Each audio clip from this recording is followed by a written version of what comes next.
자, 지난 시간에 이야기했던 것들을 이제 형광이라는 것에서 이야기를 했고요. 그리고 이제 여기서 좀 더 나가가지고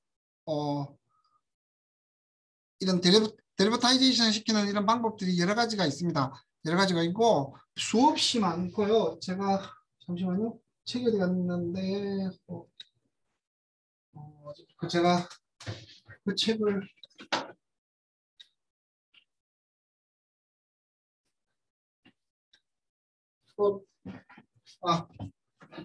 예, 지금 여러분들한테 이게 보여주는 책이 뭐냐면 지금 표 19-2번에 관해서 저는 간단하게 표를 하나 보여드렸잖아요. 예를 들면 분석하고 싶은 화학종이라든지 단백질이 어떻게 되는지, 어떤 케미칼 그룹이 있을 때 어떤 유도체 시약을 붙이는지, 형광물질이 생성되는 물질이 어떻게 되고, 그리고 뭐 결과적으로 나중에 이제 이 애들 바탕으로 형광을 뭐 몇 나노미터에서 측정하고, 그리고 그 어떤 레이저의 광원을 몇 나노미터에서 조사 라디에이션 해야 되는지 이런 것들에 관해서 지금 여기서 저는 책에 나온 표 19-2라고 이 하나만 보여드렸는데 지금 이 책 하나가 저 내용에 대해서 꽉 담고 있어요. 지금 여러분들 우리가 한 B3, B5 용지, A5 용지쯤 되는 책인데 이게 지금 총 1200페이지예요.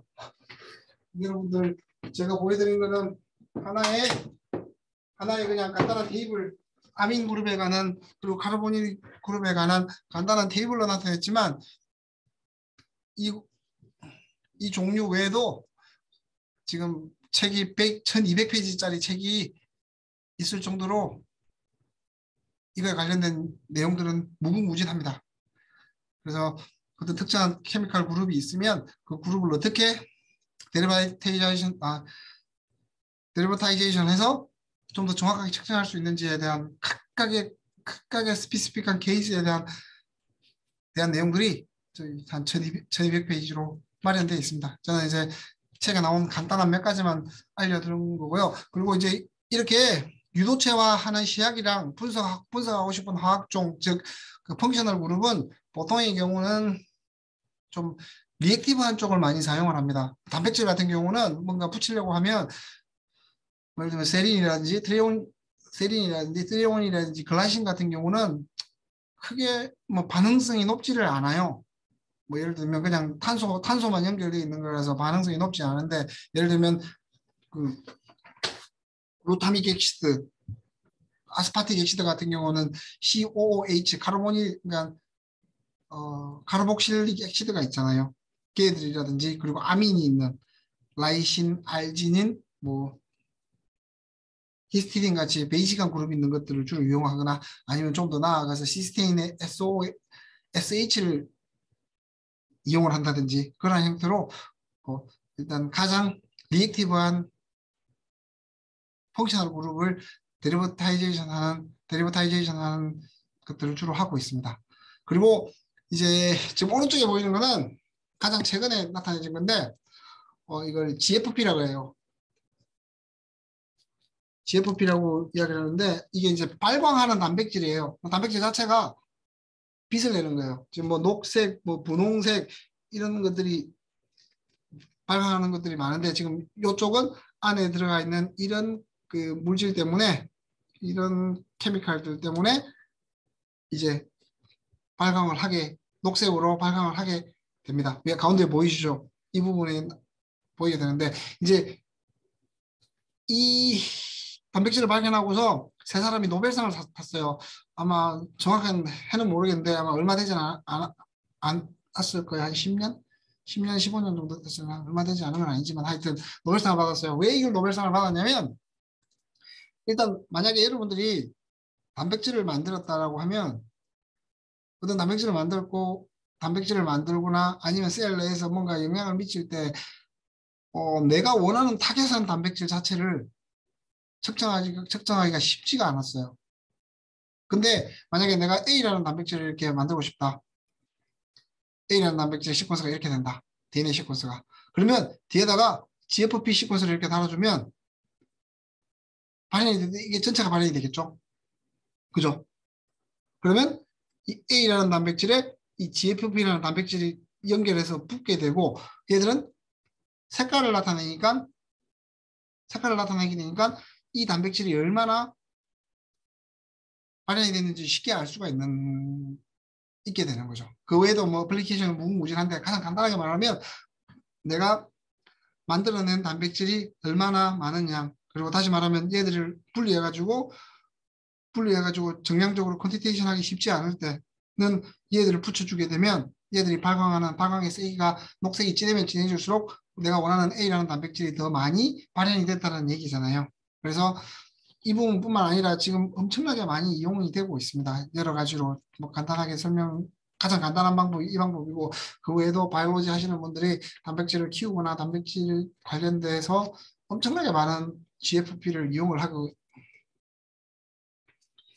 하고 있는데요. 얘들을 가지고 노벨상을 받았고 똑같은 형태라고 생각하시면 돼요. 지금 앞에서는 우리가 케미컬 반응을 보낸 거고 그냥 그쪽에서는 그냥 DNA 시퀀스에 GFP를 뒤에다 붙여주면 쉽게 똑같이 발현이 될 테니까 발현이 된다 그러면 또 발현이 될 테니까 뒤에 나온 GFP가 발현된 쪽에서 나오는 그 색깔의 세기를 보고 우리가 얘들이 얼마나 발현됐는지 알 수가 있는 거죠. 그렇게 되면 뭐 어떻게 써요? 뭐 예를 들면 A라는 셀, B라는 셀, C라는 셀에서 똑같은 걸 키웠는데 GFP의 세기를 확인하면 어떤 셀이 가장 많이 발현하는지 쉽게 알 수가 있겠죠. 그리고 얘들은 또 GFP 같은 경우는 GFP에 바인딩하는 뭔가 좋은 엔티바디가 있다 그러면 GFP를 당기면 당연히 내가 원하는 엔티바디도 끌려올 거고, 단백질도 끌려올 거고, 그리고 또 여기서 막 크리비지 할 수 있는 사이트를 만들어 두게 되면 쉽게 내가 원하는 A라는 단백질과 GFP를 또 분리할 수가 있기 때문에 얘들이 아주 무궁무진하게 단백질을 가지고 뭔가 일을 할 때 많이 사용되고 있습니다. 그래서 제가 뭐 어찌 보면 플로로센스 데리버타이제이션을 뭐 앞에서 보여준 테이블에서 하는 거랑 다르게끔 하는 형태이긴 하지만 아주 유명한 단백질이고 여러분들도 아마 계속적으로 많이 사용할 가능성이 높아 보입니다. 그리고 이제 이뮤노어세이라고 있습니다. 이뮤노어세이는 뭐냐면 여러분들 면역학이잖아요. 면역학에서 가장 중요한 여러분들이 봤을 때 가장 중요한 컴포넌트가 뭐예요? 엔티바디, 항체라고 그러죠. 그 다음에 T셀이라고 그러죠. 그래서 지금 이 상황에서는 T셀을 이용하지는 않을 거고 엔티바디라는 걸 주로 이용을 할 겁니다. 항체를 이용하는데 우리 항체는 보면 Y자 모양을 하고 있죠. Y자 모양을 좀 더 자세히 그리면 이렇게 헤비 체인이 두 개가 이렇게 연결되어 있고요. 라이트 체인이 이렇게 하나씩 연결되어 있습니다. 그래서 이제 바인딩은 주로 이 부분에서 하게 되고 양쪽이 대칭인 형태로 존재를 합니다. 얘들이 하는 역할들은 많아요. 그냥 그 엔티바디가 역할이 엄청나게 많은 게 가서 이제 단백질 자체에 가서 붙어가지고 뭐 우리 몸속에서 어떤 외부의 물질이 침투를 하게 되면 얘들은 우리 몸속에 있던 놈들이 아니다라고 해서 외부의 침입 물질, 저 바이러스 같은 것들을 예를 들 수가 있겠죠. 그럼 항체가 생겨가지고 얘들하고 계속 바인딩을 합니다. 얘들이 역할을 못하고 커나가는 걸 막기 위해서. 그리고 또 다른 역할은 뭐냐면 그 이제 내가 이걸 보통 우리 안티젠이라고 부르거든요. 뭐 바이러스가 만약에 이렇게 침투했다. 그럼 항체가 이렇게 가가지고 바인딩을 하고 이렇게 바인딩을 하게 되면 이쪽에서 이제 T셀을 또 불러와요. T셀을. 그럼 T셀이 얘들을 죽이는지 다른 셀들이 불러와가지고 얘들을 죽이게 만드는. 그러니까 다시 말하면 우리 면역 체계에서 가장 뭐라고 해야 되나 척후병 역할을 하는 거예요. 가서 보고 얘들이 뭔가 골든타임이라고 해야 되나 뭐라고 해야 되나 가서 외부에 침입한 물질이 있으면 얘들을 붙잡아서 움직이지 못하게끔 하고 내가 원하는 물질들을 불러와서 얘들을 중화시키고 없애버리는 역할을 하게끔 하는 게 항체인데 항체의 또 다른 가장 큰 특징 중에 하나가 뭐냐면 아주 스피시픽하게 바인딩을 합니다. 그러니까 A라는 시퀀스랑 B라는 시퀀스, C라는 시퀀스가 있으면 그 항체의 서열이 다 달라진다는 거죠. 만약에 A라는 항체가 어떤 물질에 정확하게 아주 높은 바인딩 어피니티를 가진다 그러면 다른 물질에는 어피니티가 낮아요. 그러니까 스피시픽하게 그러니까 항체와 항원이라고 그러죠. 얘들이 바인딩하는 게 아주 스피시픽해요. 그러니까 어떤 하나의 항체를 만든다 그러면 얘들은 막 수없이 많은 단백질과 바인딩을 합니다라고 하는 건 말이 안 된다는 얘기예요. 하나의 항체는 어떤 특정한 안티젠의 시퀀스와 바인딩을 하기 때문에 아주 스피시픽하게 바인딩을 하기 때문에 스피시피티가 높아요. 그래서 이제 항체를 다른 물질들을 긁어내는 데 많이 사용해요. 그래서 아까 조금 전에 말씀드렸잖아요. GFP에 바인딩하는 항체가 있다 그러면 이 GFP의 어떤 특정한 서열 이쪽에 바인딩하는 항체가 있다 그러면 얘들을 쉽게 프리시피테이션 긁어낼 수가 있어요. 다시 말하면 이런 어떤 뭐 실리카 계열에다가 내가 원하는 항체를 이렇게 달아두고 단백질이 모여있는 셀 라이세트를 흘리게 되면 이 GFP만 이렇게 붙고 나머지는 흘러나가 버리는 거죠. 그런 다음에 pH를 조금 낮추게 되면 얘들이 떨어져서 나오게 되고 그러면 결국에는 GFP가 붙어있는 단백질만 쉽게 인디치먼트가 가능합니다. 얘들을 우리가 이뮤노 프리시피테이션이라고 그래요. 이뮤노 프리시피테이션. 그러니까 이뮤노 어세이랑은 뭐 어차피 항체를 이용하는 건 비슷한 얘기지만 대신 이뮤노 프리시피테이션은 내가 원하는 물질을 인디치먼트 하는 거고 이뮤노 어세이는 내가 원하는 물질의 농도를 측정하는 거라고 생각하시면 됩니다. 그래서 이 그림 자체가 똑같아요. 자, 고분자 지지체 아마 뭐 실리카겔이라든지 뭐 이런 것들이 고분자 지지체에다가 내가 원하는 그러니까 특정한 분석 단백질에 가장 잘 붙는 항체를 구한 다음에 이렇게 붙이게 됩니다. 이렇게 붙여요. 붙인 다음에 이 물질 그러니까 여기서는 항체 1이 결합된 분석 단백질이라고 그러는데 그냥 간단하게 내가 GFP라고 이야기할게요. 우리 앞에서 보인 GFP라고 생각합시다. 그러면 이 GFP가 이렇게 붙게 되고 이 GFP가 이렇게 붙게 돼요. 그리고 나머지 다른 GFP가 아닌 물질들은 씻어주면 그냥 물만 흘려주면 물에 녹아서 다 흘러나가겠죠. 왜냐하면 얘들은 아주 스피시픽하게 바인딩을 하고 있기 때문에 이 GFP는 계속 붙어 있겠지만 나머지 바인딩하고 있는 항체와 바인딩하고 있지 않은 물질들은 쉽게 물만 쭉 흘려줘도 그냥 다 쓸려 나가버려요. 그러면 이제 남은 건 뭐예요? 항체랑 GFP 분이잖아요. 그런 다음에 이제 GFP의 반대쪽에, 그러니까 이쪽은 이 1번 지지체에 붙어 있는 항체가 붙는 거고 반대쪽에 이제 반대쪽에 붙는 항체 또 스피시픽한 항체를 구하게 된다 그러면 구하게 되고 이제 그 항체에다가 어떤 효소를 달게 되면 지금 효소를 달게 되죠. 효소를 달게 되고 그러면 이쪽은 이 상황에서 GFP가 붙어 있는 상황에서 이 효소가 달린 다른 데 바인딩한 항체를 넣어주게 되면 이러한 형태가 컴플렉스가 형성이 되겠죠. 그죠? 그래서 그런 다음에 이제 이 엔자임 여기 항체 뒤에 붙어 있는 이 엔자임의 반응을 이용하는 거예요. 만약에 무색 반응물을 가지고 넣어주게 되면 이 엔자임에 의해서 유색한 생성물이 되게 되고 이 유색한 생성물을 통해서 농도에 따라 측정하게 되면 이 GFP GFP 단백질의 농도를 알 수가 있게 되는 거죠. 이게 이분의 어세이 그리고 또 우리가 엘라이자라고 불러요. 지금 조금 있으면 제가 다시 한번 설명을 드릴 텐데 엘라이자라고 부르게 되고 그 방법을 통해서 이 방법을 통해서 단백질의 정량을 가장 많이 합니다. 특히 이제 우리 만약에 단백질 의약품들을 우리 몸속에 넣게 되잖아요. 그죠? 그 몸속에 들어가면 뭐라 그랬어요? 제가 피 안에는 수없이 많은 단백질들이 있기 때문에 이렇게 셀렉티비티가 있지 않으면 내가 원하는 단백질을 측정하기가 쉽지가 않아요. 그래서 보통 엘라이자 이런 피 속에 있는 내가 원하는 단백질을 측정할 때는 엘라이자 방법이 거의 탑입니다. 거의 대부분 엘라이자 방법을 이용을 해요. 왜냐하면 일단 첫 번째 셀렉티비티가 좋은 거죠. 그건 어떤 특정한 단백질에 바인딩하는 항체가 셀렉티비티를 가지고 있기 때문에 다른 내가 원하는 항체를 가지고만 내가 원하는 단백질을 보는 항체를 가지고 사용을 하게 되면 다른 물질들 뭐 피에 많이 들어있는 알부민이라든지 다른 항체들은 바인딩을 하지 않기 때문에 얘들은 끝까지 살아남는다는 거죠. 그래서 아주 센시티브하게 측정을 할 수 있기 때문에 보통 이런 방법, 이온의 어세이 방법을 통해 가지고 우리 피 속에 들어있는 단백질들의 정량을 주로 한다라고 생각하시면 돼요. 제가 여러분들 잘 아실지 모르겠지만 전 질량 분석을 하는 사람인데 어떤 단백질이 몸속에 얼마나 들어있는지를 확인하려고 그러면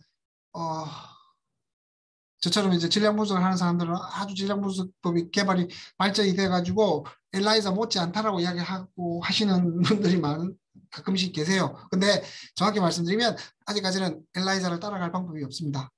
여러분 몸속에 아니면 우리 뭐 몸이라 하면 피가 되겠죠.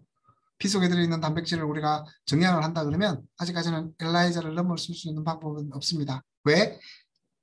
왜냐하면 안쪽에 들어있는 수없이 많은 단백질의 영향을 받기 때문에 가장 셀렉티브하게 내가 원하는 단백질만 끄집어내야 되잖아요. 그죠? 근데 그 방법이 엘라이자가 가장 쉽다라는 거죠. 그래서 이제 사람들이 이제 다른 방법을 이용하는 사람들은 그러면 이 부분만 우리가 인리치먼트 하는 부분만 이용합시다. 인리치먼트 한 다음에 그냥 얘들을 긁어내가지고 얘들을 이제 더 센시티브한 방법으로 여기까지 하면 셀렉티비티는 확보가 된 거잖아요. 그죠? 붙은 놈들은 그대로 있고 내가 원하는 단백질은 그대로 붙어 있고 나머지는 다 없어졌으니까 차라리 그냥 얘들을 긁어내가지고 다른 방법을 통해서 측정을 합시다 라고 하는데 많은 사람들이 지금 이런 일들을 하고 있긴 합니다. 여기까지 한 다음에 이 단백질을 일루션해서 측정하는 방법을 하고 있긴 한데 그래도 아직까지는 뭐 이러한 기술들이 정확하게 셋업된 게 아니라서 거의 대부분 피 속에 있는 단백질을 측정한다 그러면 엘라이자 데이터가 거의 유일하고 가장 많이 사용된다고 생각하시면 될 것 같아요. 어렵지 않죠? 이뮤노세이 어떠한 방식으로 측정이 되는지. 그죠? 그래서 이제 맨 마지막에 이 유색 생성물도 똑같이 보통 스펙트로포토메트리 96L짜리를 많이 사용합니다. 왜냐면 얘들이 유색 생성물이 나오게 되면 얘들이 가장 업소션을 많이 하는 데다가 넣어주게 되면 넣어서 뭐 넣어준 게 아니라 이게 여기에 파장으로 측정하게 되면 센시티브하게 측정을 할 수 있기 때문에 결국에는 이뮤노세이의 마지막도 스펙트로포토메트리라고 이야기 말씀을 드렸습니다. 그래서 이 이뮤노세이가 지금 우리가 스펙트로포토메트리 하는데 마지막 어플리케이션으로 나와 있는 이유가 그겁니다. 맨 마지막에 있는 이 유색 생성물을 보통의 형광물질 또는 유색 생성물을 측정하는데 스펙트로포토메트리가 사용이 되기 때문입니다. 자, 이걸 이제 엘라이자라고 얘기했는데 정확한 이름은 이거예요. 엔자임 링크드 이뮤노 소벤트 어세이라고 이야기를 합니다. 아마 약간 느낌이 사람 이름 같죠? 아마 전 처음 보자마자 이게 엘라이자라는 얘기를 여러분 학교 다닐 때 처음 듣고 나서 뭐 엘라이자라는 사람이 만들었나라고 생각을 했었는데 그게 아니라 이렇게 엔자임 링크드 이뮤노 소벤트 어세이라는 게 줄임말이 엘라이자라고 생각하면 될 겁니다. 이건 이제 지금 내용은 좀 더 자세하게 여러분들 설명해 본 거예요. 스텝 바이 스텝으로 엔티바디 1은 어떤 아날라이트에 스피시픽하게 바인딩 하는 거고 얘들을 이제 폴리머 지지체, 폴리머 스포트에다가 이렇게 바인딩 시킵니다. 그런 다음에 샘플이 그러니까 내가 원하는 아까 GFP라고 그랬죠? GFP가 들어있는 셀 믹스처를 이렇게 투여하게 되면 이 GFP면 내가 원하는 항체에 내가 넣어준 항체에 정확하게 바인딩하고 나머지는 다 물로 씻어낼 수가 있다고 그랬죠. 워시한 다음에 그런 다음에 이 GFP의 반대쪽에 붙는 뭐 반대쪽도 뭐 이쪽도 될 수 있겠죠. 뭐 정확하게 그러니까 똑같은 바인딩 사이트가 아니라 다른데 바인딩하는 어떤 항체와 거기다가 엔자임을 붙여서 넣어주게 되면 이러한 형태의 구조물의 형태가 될 거고 그런 다음에 이 엔자임을 통해서 뭐 케미칼 반응을 보낸다든지 아니면 플로로센스를 측정한다든지 하면 쉽게 할 수가 있겠죠. 그리고 만약 이 엔자임이 아니라 그냥 발광하는 물질을 넣어줘도 상관없어요. 이게 지금 거꾸로 Y가 돼 있잖아요. Y가 돼 있는데 여기다가 뭔가 발광하는 물질을 넣어주게 되면 이 바인딩하지 않은 애들은 그러니까 바인딩하게 되고 씻어내주게 되면 바인딩한 놈들만 그대로 붙어 있을 거고 나머지는 다 쓰러지겠죠. 만약에 이렇게 바인딩하지 않고 이 발광 물질을 가지고 있는 바인딩하지 않은 놈들은 또 실려 나갈 거예요. 씻겨져 나갈 거예요. 물로 씻어주게 되면. 그러면 이제 얘들을 측정하게 되면 쉽게 이 GFP의 농도를 알 수 있다는 얘기입니다. 그리고 그게 하나의 스텝을 그냥 제가 설명한 것보다 좀 더 자세하게 한번 읽어보시면 쉽게 이해할 수 있을 거라 생각됩니다. 지금 여기서 이제 두 개잖아요.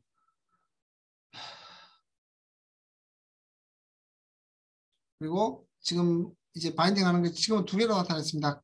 색깔이 없는 애들을 넣어줘가지고 여기까지 만든 다음에 색깔이 없는 애를 넣어줘가지고 이 엔자임에 의해서 색깔이 있는 프로덕트가 만들게끔 하든지 아니면 플로로센스가 없던 것들을 넣어줘가지고 반응이 된 다음에 플로로센스가 생기게 하고 이 플로로센스를 이용하게 되겠죠. 뭐 이거는 뭐 예를 들면 265나노미터를 일라디에이션하고 나오는 애들은 뭐 428나노미터를 측정한다 이런 형태가 되겠죠. 그냥 그 차이예요. 그러니까 칼라리스 색깔이 없어서 색깔이 없는 데서 반응이 통해서 색깔이 가거나 아니면 뭔가 플로로센스가 없는 물질에서 플로로센스가 있는 물질로 만들어준 다음에 측정을 하면 쉽게 할 수 있다는 얘기고 최근에는 그냥 엔자임을 사용하지 않고 그냥 엔자임을 사용하고 그냥 그 방황하는 물질을 달아가지고 사용하는 경우도 가끔씩 있습니다. 그리고 마지막으로 이게 중요해요. 나노그램 정도 측정할 수 있다. 라는 게 중요합니다. 우리가 나노그램이라고 하면 진짜 엄청나게 낮은 수치잖아요. 뭐 농도를 측정할 때 지금 뭐 아토몰, 뭐 펜토몰까지 측정할 수 있다고 이야기를 하는데 이게 단백질이 크면 클수록 어떤 단백질이 크면 클수록 모을 수는 더 적어지잖아요. 그죠? 항체 같은 경우를 생각해 봅시다. 항체 같은 경우는 한 150kDalton이에요. 그러면 이게 만약에 150나노그램을 측정한다 그러면 이걸 계산해 보면 모을 수는 나노몰 이하가 될 거예요. 아토몰 정도까지 갈 가능성이 높아요. 그러니까 다시 말하면 얘들은 아주 낮은 형태의 뭐 다른 거에 비교해 가지고 아주 센시티브한 농도가 정말 측정하기 힘들 정도로 다른 것들은 측정하기 힘들 정도로 낮은 정도의 그 퀀터티라고 생각하시면 될 것 같아요. 그래서 다시 돌아가서 엘라이자를 여러분들 특히 피 속에 셀렉티비티 때문에 여러분들의 피 속에 있는 피 속에 있는 단백질을 측정할 때는 거의 대부분을 엘라이자로 이용한다라고 말씀을 드릴 수가 있는 겁니다. 그리고 이 어머니 어세이 같은 경우는 결국에는 얘들 때문에 스펙트로포토메트리를 이용해야 되고 그래서 스펙트로포토메트리의 마지막 이그샘플로 나와 있는 거라고 생각하시면 될 것 같아요. 자, 뭐 지금은 이제 environmental analysis 우리가 수원에 중독돼 있는지 수원이 얼마나 물속에 중독돼 있는지를 똑같은 형태로 지금 나타내는 거예요. 이렇게 해서 항체를 이렇게 넣고 난 다음에 얘들이 EDTA랑 HG가 붙게 되고 그런 다음에 다른 항체를 붙게 되고 다른 항체를 이렇게 붙여주게 되면 똑같이 읽어드리면 이 HG2 플러스의 농도를 측정할 수 있고 솔직히 수온의 농도가 정말 낮잖아요. 우리 물속에 우리한테 영향을 미칠 수 있는 수온의 농도는 낮아도 그 의류한테 피해를 입히고 결국에는 사람한테 피해를 입힐 수 있기 때문에 이제 이뮤노세이로 하는 게 가장 센시티브하니까 이걸 사용한다라고 말씀을 드릴 수 있습니다. 한번 쭉 그림을 보시면 그대로 이전에 설명했던 엘라이자 방식과 똑같다라고 생각을 하실 수 있습니다. 그리고 이제 이거 여러분들 많이 보셨죠? 아마 여러분들 이거 코비드 테스트 한 수십 번까지는 아니도 여러분들 최소 10번, 5번 이상은 했을 것 같아요. 개개인마다. 그리고 저도 이거 한 10번 넘게 했는데 살 때마다 뭘 이런 걸 사야 되나 싶은 생각도 많이 들었지만 아무튼 많이 여러분들 사용했을 거고 원래는 지금 우리가 코비드 테스트 때문에 이게 여러분들이 많이 봤지만 원래는 이게 뭐라 해야 되나 임신 테스트용으로 많이 사용했었어요. 임신 테스트용에는 HGC의 농도가 높아진다는 걸로 알고 있고 그래서 이제 이 단백질, 이 호르몬의 농도를 측정하게 되면 어느 정도 이상이 되게 되면 이 여성분이 임신을 했구나 안 했구나라는 것들을 그 소변 속에 HCG의 농도가 어느 정도 이상이 되면 뭐 임신을 했다라고 이제 판단을 하는 걸 가지고 판단을 하기 때문에 얘들의 농도를 똑같은 방식으로 엘라이자 방식을 사용했는데 대신 이제 그 색깔이 있는 것들을 그냥 눈에 보이게끔 만든 거예요. 다시 말하면 여기서 우리가 컬러드 프로덕트를 그냥 UV로 측정할 수도 있지만 그냥 우리 눈으로 봐가지고 없을 때, 난 다시 말하면 얘가 HCG가 되겠죠. 호르몬. 이 호르몬에서 이제 이러한 형태로 되고 엔자임을 붙였는데 컬러가 없는 리액턴트를 넣어주고 하면 컬러가 변하게 되면 우리 눈으로 이러한 형태가 보인다 그러면 이 HCG의 농도가 어느 이상이 되니 이분은 임신을 한 거고, 또는 코비드라고 그러면 코비드 같은 경우는 코비드에서 나오는 RBD라고 하죠. RBD 리셉터 바인딩 도메인이라는 단백질을 확인한 다음에 이렇게 할 수가 있게 됩니다. 네, 그러니까 지금 임신 키트 같은 경우는 얘들을 측정하는 거고, 코비드-19 같은 경우는 얘들을 측정한다고 생각하면 될 것 같아요. 뭐 회사마다 다르긴 한데 보통 제가 알기로는 이걸 많이 측정하는 걸로 알고 있어요. 그래서 다음과 같이 여기다가 섞어준 믹스를 넣어주게 되면 이미 여기다가 항원이랑 얘들이 이렇게 붙어 있겠죠. 붙어 있게 되고 이렇게 쭉 가게 되면 내가 측정을 원하는 단백질을 붙게 되고, 아마도 여기서 같이 갈 거예요. 다른 쪽 항체에 붙어 있는 엔자임이. 그리고 케미칼도 똑같이 가겠죠. 그런 다음에 이렇게 되게 되면 시간이 조금 지나게 되면 뭐 빨간색이 뭔가 여러분들 분홍색이죠. 분홍색으로 띄는 색깔로 변하게 되면 얘들이 우리가 알 수가 있구나. 얘들이 내가 코로나에 감염이 됐구나. 아니면 어떤 여성분이 프레그넌시 한지 안 한지를 확인을 할 수가 있게 되는 겁니다. 이것도 이제 이뮤노 에세이를 킷으로 만든 거라고 생각하면 됩니다. 여러분들 이거 많이 보셨죠? 많이 코로나 때문에 많이 봤기 때문에 그냥 이런 여기서 있는 이뮤노 에세이를 그냥 피지컬하게 이게 흘러가게끔 한 다음에 만들 수 있게끔 합니다. 이제 이런 것들 개발을 많이 하고 있어요. 원래는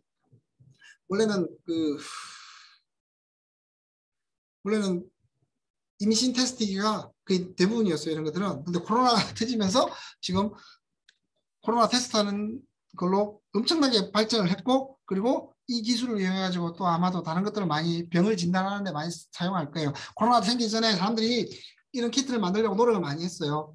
예를 들면, 근데 가장 중요한 포인트는 뭐냐면 이러한 물질들이 뭔지를 알아내는 게 어찌 보면 가장 중요한 포인트예요. 뭐 RBD 같은 경우야 그 코로나 바이러스에서 나오는 단백질이니까 우리가 쉽게 얘들 측정하게 되겠구나라고 하면 되는데, 만약에 임신을 한 사람이랑 프레그넌시랑 난 프레그넌시를 비교해 봤을 때 A라는 사람과 B라는 사람을 소변 속에 있는 얘들이 차이가 나는 이런 것들을 찾기가 쉽지가 않아요. 이런 킷을 만드는 거는 그렇게 기술이 많이 발전하고 해서 쉬운데, 그래서 지금은 이제 문제는 그러니까 어떤 상황 A라는 사람과 B라는 사람 사이에서 차이가 나는, 예를 들면 뭐 암이라고 생각해 봅시다. 아니 치매라고 생각해 봅시다. 우리가 치매라고 생각해 보면 저번에 계속 설명했듯이 치매에 걸린 환자 할머니 10명 그리고 여러분들이 10명을 해가지고 이렇게 테스트 해보는데, 여기서 뭐 이런 킷을 만들었다라고 하면 중요한 거는 이 킷을 만들기 전에 안에 들어있는 어떤 물질을 가지고 우리가 치매인지 아닌지를 판단할 것인가 라는 게 이제 중요한 포인트가 되겠죠. 그래서 이제 사람들이 이런 것들을 우리가 바이오마커라고 이야기하거든요. 어떤 상황에서 뭐 예를 들면 어떤 스테터스, 즉 뭐 보통의 경우는 이제 병이 걸린 거나 아니면 병이 걸리거나 이런 경우가 되겠죠. 정상인과 어떤 특정한 병이 걸린 사람들에게서 다르게 나오는 뭐 예를 들면 병에 걸린 사람에게서 많이 나오는 단백질, 어떤 단백질이 많이 나오는지, 이런 많이 나오는 것들을 바이오마커라고 하는데, 이 바이오마커 찾는 게 쉽지가 않아요. 그래서 지금의 많은 사람들이 이런 바이오마커 연구를 많이 하고 있습니다. 여러분들이 이 바이오마커 찾는 게 중요한 이유가 또 뭐냐면, 항체의약품 중에 우리가 키트로다라는 항체의약품이 있어요. 머크인지 MSD인지 하여튼 브리스톨 BMS, 브리스톨 마이어스 스퀴입이라는 회사에서 만든 항체의약품이 있는데 항체의약품의 이 일반적인 반응률이 맥스가 40%예요. 즉 제가 만약에 뭐 폐암에 걸린 사람들한테 키토루다를 트리트먼트 하게 되면 그중에 100명 중에 40명만 반응이 보여요. 그러니까 뭐 암세포가 커지는 게 아니라 원래보다 그 커지는 속도가 줄어든다든지 이 정도만 하는 것도 40%밖에 안 돼요. 근데 지금 이런 회사들이 중요하게 생각하는 이유가 뭐냐면 이런 바이오마크를 중요하게 생각하는 게 뭐냐면 어떤 항체들은 어떤 사람이 이런 단백질을 많이 가지고 있으면 사람마다 트리트먼트 할 수 있는 단백질 항체가 다 다르다는 거죠. 그러면 우리가 다시 말하면 이 키트루다라는 항체를 가지고 트리트먼트 했는데 40%는 암세포가 자라지 않았어요. 근데 나머지 60%는 암세포가 그냥 아무 그 원래 속도대로 자라가지고 사람 이제 병이 악화가 되게 돼요. 그죠? 그러면 다시 말하면 이 40%이 사람들은 차이가 뭔가? 이 60%와 다른 게 뭔가? 그래서 이 다른 걸 나타내는 이 사람들을 조사해가지고 여기서 나타내는 어떤 단백질을 찾아내는 거예요. 그 다음에 다른 환자가 오게 되면 이 단백질이 많은 사람은 키토르다를 처방을 하게 되고 이 단백질이 적은 사람들은 다른 약을 처방하고 이러한 형태로 전략을 가져가게 되는 거죠. 그래서 바이오마커를 많이 찾으려고 노력을 하고 있습니다. 각각의 질병에 대해서. 그래서 뭐 DNA를 통해서 연구하는 사람도 있고요. 저처럼 단백질을 이용해서 정량을 해서 뭐가 차이 나는지 확인하는 사람도 있고요. 여러 가지 형태의 일들이 많이 일어나고 있습니다. 그래도 일단 DNA 데이터가 워낙 많기 때문에 사람들만의 DNA 데이터가 많기 때문에 그 DNA를 가지고 사람들이 연구를 많이 하고 지금도 많이 되어지는 상황입니다. 제가 이제 단백질 정량하고 하는 것들 때문에 거꾸로 바이오마커에 대한 이야기까지 했는데 다시 말하면 이뮤노세이가 그 스펙트로 포토메트리의 하나고 결국에는 이제 스펙트로 포토메트리가 아니라 그냥 눈으로 봐서도 확인할 수 있는 이런 이뮤노세이 키까지 우리가 사용을 하고 있다. 뭐 여러분들 한 최소 못해도 5분 이상은 사용해봤을 코비드 19 그 뭐라 그러죠? 신속 항원 진단 키트라고 그러죠? 신속 항원 진단 키트를 아마 5분 이상 다 사용해 봤을 것 같아서 여러분들이 낯익게 그러니까 많이 본 거라서 좀 더 이뮤노세이에 대해서 이해를 쉽게 할 수 있지 않을까라고 생각됩니다. 자, 지금까지 19장의 이야기였고요. 혹시나 질문이 있으신 분?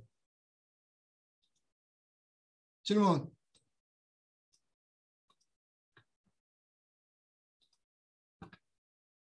질문이 없으신가요?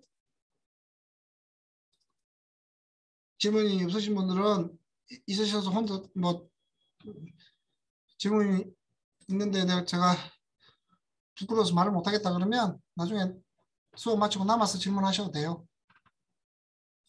자, 그러면 다시 이제 이 스펙트로 포토메트리를 가지고 사용되는 우리가 주로 많이 사용할 것들에 대해서 이제 간단하게 설명을 한번 드리도록 하겠습니다. 자, 우리가 이제 스펙트로 포토메트리에 대해서 기본에 대해서 쭉 설명을 드렸죠. 지금부터 또다시 이제 스펙트로 포토메트리에 대한 간단한 내용들을 제가 설명을 드릴 겁니다. 앞에서 다시 리뷰한다는 생각으로 다시 한번 말씀을 드릴 거고요. 그리고 나서 이제 UVPS라든지 CT, Circular Dichromosome, 그리고 ICP, Inductively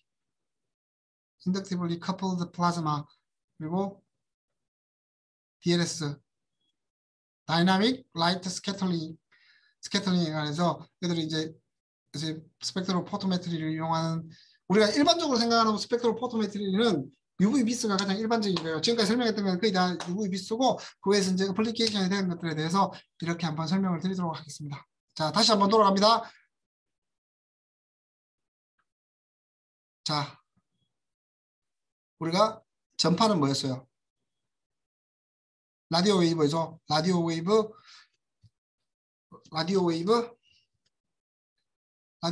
있었고, 그리고 마이크로파, 인프라레드, 비지블, 울트라바이올렛, 엑스레이, 감마레이 이렇게 되죠. 그리고 낮은 주파수는 긴 파장, 이게 높은 주파수는 짧은 파장. 이게 왜 나왔어요? 이게 주파수고 이게 파장이죠. 우리가 이제 빛을 이야기할 때 상수가 두 개 나온다 그랬죠. 하나가 뭐였어요? H, 플랑크 상수. E는 하, 뉴. 아, 잠시만, 잠깐만. 하, 뉴. 그죠? 그리고 두 번째 상수는 정확하게 상수가 아니에요. 온도에 따라서 빛의 속도가 달라지긴 하지만 빛의 속도도 상수라고 생각하면 돼요. 거의 상수라고 뭐 우리가 고려할 때 보통 25도씨에서 고려하겠죠. 뭐 3.0 곱하기 10의 8승메타 per 세크 정도로 나오잖아요. 뭐 지구에서 태양까지 가는데 8분 8분 몇십 초 걸린다 뭐 이런 얘기들 나오잖아요. 그죠? 그리고 우리가 말하는 절대 온도 0도 그러니까 마이너스 273도씨가 되면 빛의 속도가 그 0이라고 이야기를 해요. 근데 아직까지 측정한 사람은 없는데 아무튼 뭐 절대 온도 0도를 만들 수가 없기 때문에 측정한 사람은 없는데 온도가 내려가면 내려갈수록 빛의 속도가 떨어진다는 사람들이 밝히긴 했었어요. 그럼 다시 말하면 말했듯이 이렇게 쭉 가게 되면 파장이 짧아지고 에너지는 높아지죠. E는 하, 뉴 똑같이 이식을 대입하면 H에 C에 람다. 파장이 짧아지면 E가 높아지게 해주고 반대로 이쪽은 파장이 길어지고 에너지가 낮아지고 얘들은 커지게 되겠죠. 주파수는 커지게 되는 거죠. 그죠? 다음과 같은 현상이 일어나게 됩니다. 이 순서대로 쭉 라디오, 마이크로웨이브, 인프라레드, 비지블, 울트라바이올렛, 엑스레이, 감마레이 그냥 뒤에 레이만 붙이면 됩니다. 그리고 웨이브랭스는 뭐였어요? 좀 더 정확하게 얘기하면 얘들과 얘들 또는 얘들과 얘들 사이의 거리라고 말씀을 드렸습니다. 프리퀀시는 number of wave 1초당 얼마나 많은 픽에 도달하는지를 이야기하는 거겠죠. 얼마나 많은 파동이 생기느냐라는 얘기고 보통 지금 주파수가 10의 6성이 뭐 어느 정도예요? 10의 6성. 메가헤르츠죠. 여러분들은 솔직히 말해서 라디오를 많이 듣는 세대가 아니는데 뭐 보면 우리가 뭐 파워 FM 91.9MHz 뭐 이런 얘기를 여러분들은 안 들어봤죠? 그죠? 너무 옛날 얘기인가? 옛날에는 그랬어요. 항상 그 여러분들 세대는 막 라디오를 많이 안 들어서 잘 모르실 건데 라디오 보면 뭐 MBC 파워 FM 91.9MHz라고 얘기해요. 그래서 지금 보면 메가헤르츠가 91.9MHz면 지금 이 안에 들어가죠. 그죠? 라디오파, 라디오 웨이브 안에 들어가게 되는 거죠. 네. 그래서 아마 도적적으로 우리가 지금 이 빛은 헤르츠 이상, 그러니까 최소한 메가헤르츠 이상은 다 된다라고 생각하시면 돼요. 우리가 사용하는 것들은 그보다 더 낮은 것들은 솔직히 우리가 뭐 다른 데 사용하긴 할 텐데 일단은 우리가 생각하는 빛의 영역의 파장들 빛의 영역의 프리퀀시는 메가헤르츠 이상은 된다라고 생각을 하시면 될 것 같아요. 자, 똑같이 이제 이렇게 되어 있죠. 그러면은 라디오 거꾸로 이제 앞에는 이쪽으로 가면 에너지가 높아지는데 반대로 이쪽으로 가면 에너지가 낮아지죠. 그래서 이제 보시면 그냥 우리말로 한 거예요. 근적외선 가까운 적외선 가시광선에서 가까운 가시광선에서 먼 원적외선 그리고 가운데 있는 중적외선 뭐 솔직히 여기까지 구분 가끔씩 하긴 하는데 크게 뭐 의미 없는 것 같고 그리고 UV도 이렇게 구분하긴 하는데 크게 그냥 UV라고 생각하시면 돼요. 대략적으로 뭐 한 380 정도 380 그리고 이게 한 100 정도 100에서 380 이보다 조금 더 낮긴 할 텐데 그리고 380에서 780이 이제 과시광선 그리고 그 이상은 적외선. 근데 보통 얘들이 이 가시광선은 빛을 흡수해가지고 흡수하고 우리에게 보이는 것은 흡수된 색깔이 보인다라고 말씀을 드렸죠. 그죠? 나중에 한번 다시 설명을 드릴 거고 그리고 지금 앞에서 이야기했듯이 여러 가지 빛에 관해서 나타내는 세 가지 그리고 두 가지 상수. 근데 이거는 정확히는 상수가 아니라고 얘기했습니다. 온도에 따라 변하긴 하지만 그래도 뭐 별 차이 없다고 우리가 생각할 때 그냥 25도씨라고 생각하기 때문에 그냥 상수의 개념으로 생각하셔도 크게 무방할 것 같아요. 플랑크 상수는 에너지를 계산할 때 상수 그리고 C는 velocity, E는 항유 그리고 빛의 속도는 파장과